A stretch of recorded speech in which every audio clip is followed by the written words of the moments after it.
Keo anatin'ity tapatapam-baovao ty kosa ny mahakasika ny zava-mitranga amin'ny anjery manontolo eny sy ny mbola tsy nanefanana ny vatsim-pianarana ireo mpianatra eo ihany koa ny fahatongavan'ny nofo mangatsiaka ny lay vehivavy malagasy ny asaka maty tany Koety tetsy amin'ny hôpitaly Achera Ampefilo.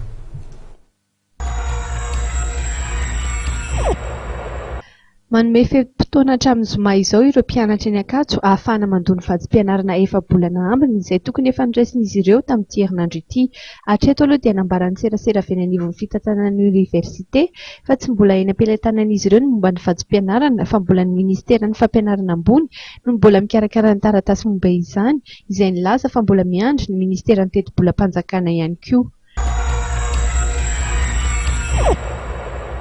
Androany vao tonga teny amin'ny tranompaty eny amin'ny Achera Anosy ny havan'ilay vehivavy malagasy maty tany Koety ka nampidiana teto an-tanindrazana ny 12 martsa lasa teo. Nandritra sy fotoan'izay moa dia nikaroka ny fianakavian'ilay vehivavy ny tompony andraikitra saingy herinandro taty aoriana vao tonga eto an-drenivohitra ny havan'ilay vehivavy maty izay monina ny antalaha. Nalefa fiaramanidina androany any amin'ny tanindrazana arak'izany ilay razana rehefa nalainy rahavaviny. Hatreto aloha dia mbola tsy nisy ho hatrany ny sindikandreo matianina misahana ny asa sosialy ny fandraisana andraikitra matotra avy amin'ny fanjakana mahakasika ireo fahafatesana malagasy miasa any ivelany.